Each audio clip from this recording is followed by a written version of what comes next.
Hello, I am Ngamisile Pamela Ngubane, and this is the Entity Dynamics podcast. So, in this video, I want to talk about the reason why I started this whole podcast in the first place. And it was to try and contribute to the collective human attempt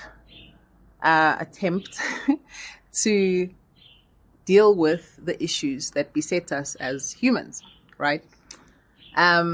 So I started off very much from like a political and sociological perspective, looking at basically like the things happening in the world around us.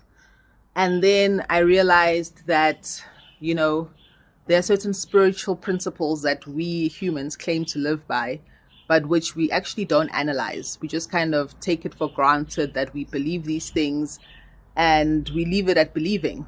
We don't go beyond belief into understanding the mechanisms of how those beliefs actually influence physical reality.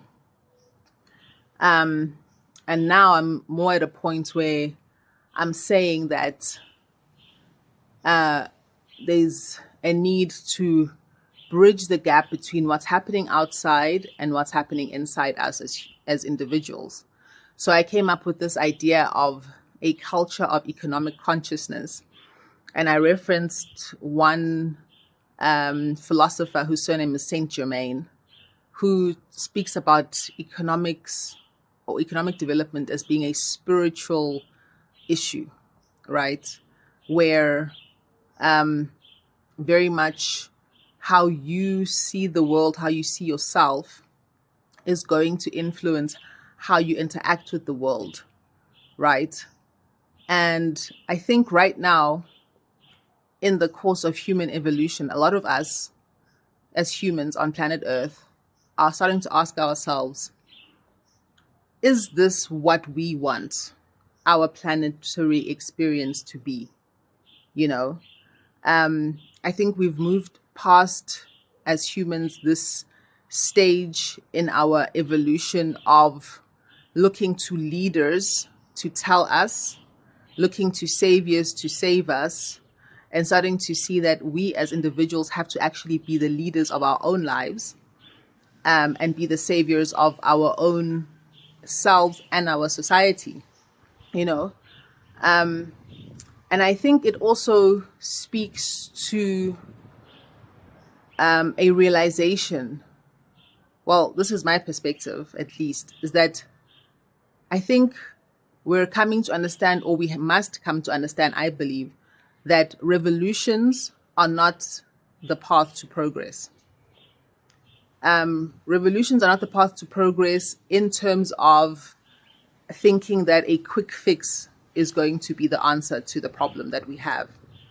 Whether it comes to personal development or it comes to societal or national development, revolutions are not the way.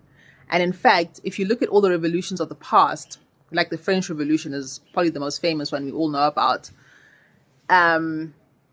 people thought if they just get rid of the aristocracy, everything's going to be fine and they're going to have a utopia. But they actually ended up replacing the aristocracy with even more brutal leaders, right?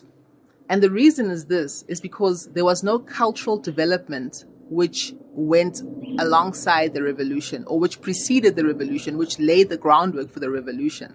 So people's minds were still in the frequency or the vibration of accepting that strong leaders above them are going to determine the course of their destiny. And that's what happened. They were victims of the aristocracy, then they became victims of the revolutionary leaders. And this has happened all over the world. You look at the Chinese Revolution, the Russian Revolution, the ending of apartheid in South Africa.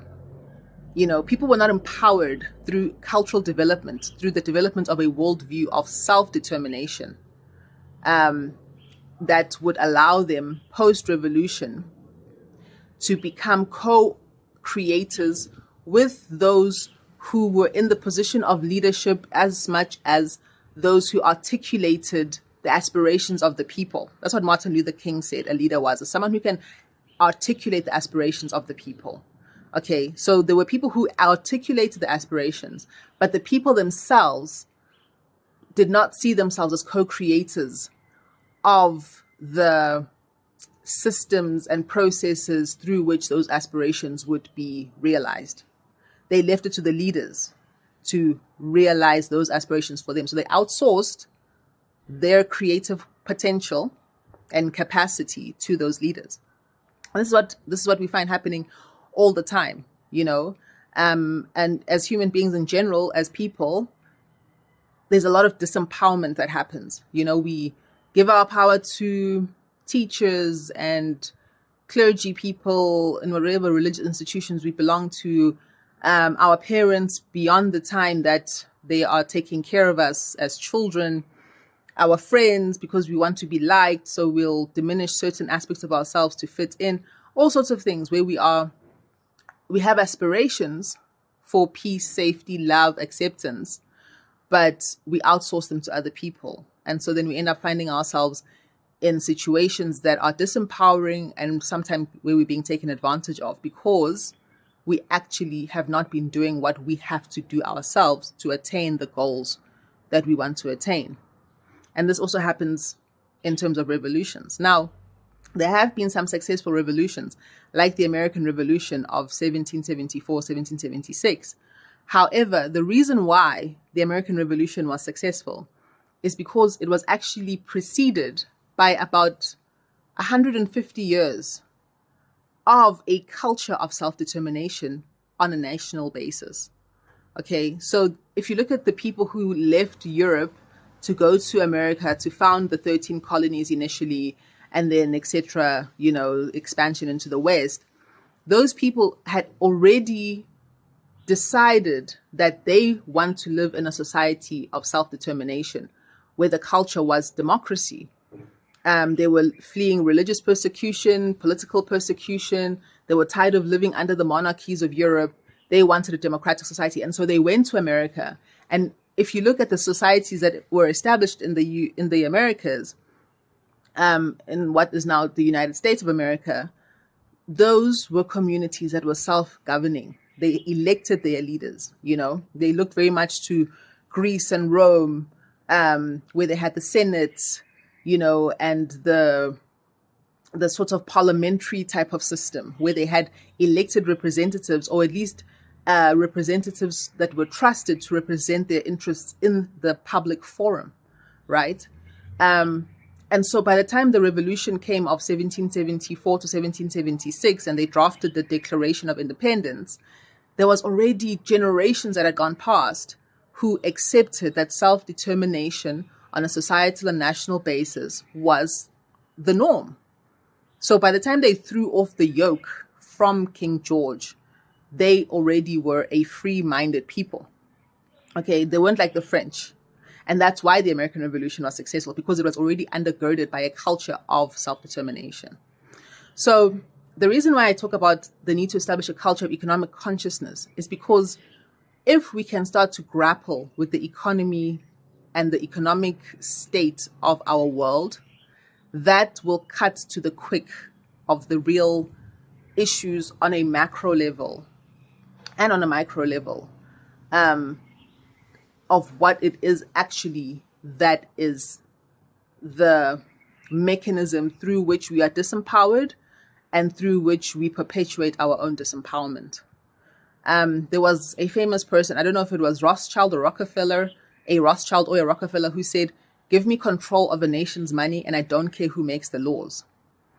And then you see things like the Native Land Act, for example, where people now become completely enveloped and engrossed into an economic system that outsources their ability to control their productive capacity and gives it to a boss who then pays them a salary for using their productive capacity in the service of that boss.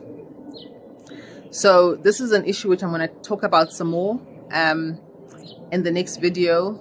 But I think if we can start to think about how our economies work, then we're going to start getting to very much important issues about how to change our society and our lives. Thank you.